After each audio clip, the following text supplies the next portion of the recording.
Çox sağ olun, dəyərli Sabah xanım, əziz həmkarlar. Əvvəla mən də hər birinizi parlamentin payız sessiyasının başlaması münasibəti ilə səmimi qəlbdən təbrik edib və uğurlar arzulayıram.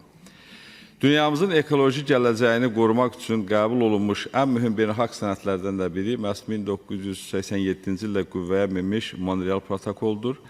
Bu sənəd azon qatının dağılmasının qarşısının alınması məqsədi ilə hazırlanmışdır. Yəni o zaman fluorokarbonların bu birləşmənin, yəni azon qatının dağıldığı müəyyən olundu və bunun əvəzləyiciləri axtarıldı və həmin maddənin sonradan hidrofluorokarbonlar vasitəsilə əvəzlədilər. Yəni bu elmi nailiyyət idi və sonradan məlum oldu ki, bu azon qatını, bu birləşmə zədələməsə də güclü istixana effekti yaradır. Məhz bu səbəbdən də 2016-cı ildə Montreal protokoluna əlavə edilmiş Kigali düzəlişi qəbul olundu. Bu düzəlişin başlıca məqsədi həmin bu birləşmələrin istehsal və istehlakını mərhələlərlə azaltmaqdır. Elm adamlarının hesablamalarına görə bu tədbirlər sayəsində 2100-cü ilə qədər yer kürəsinin orta temperaturunun artımı təxminən yarım dərəcə azaldıla bilər bu prosesi aparsaq. Bu isə Paris iqlim sazişinin, iqlim razılaşmalarının hədəflərinə çatmaq yolunda çox mühüm bir addım ola bilər.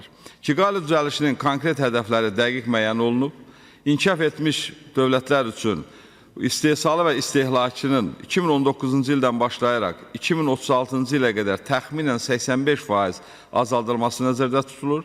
İnkişaf etməkdə olan ölkələrdə isə bu keçid daha uzun müddətli və mərhələli şəkildədir. Kigali düzəlişinin bütün ölkələr üçün müxtəlif cədvəllər müəyyənləşdirib və inkişaf etmiş dövlətlər artıq 2019-cu ildən bu prosesə başlayıb və qeyd etdiyimiz kimi inkişaf etməkdə olan ölkələr isə artıq bunlar mərhələ-mərhələ başlayacaqlar. Qlobal səviyyədə artıq 160-dan çox dövlət bu düzəlişi ratifikasiya edib. Bu da onu göstərir ki, beynəlxalq ictimaiyyət həm azon qatının qorunması, həm də iqlim dəyişikliyi ilə mübarizədə vahid mövqe nümayiş etdirir.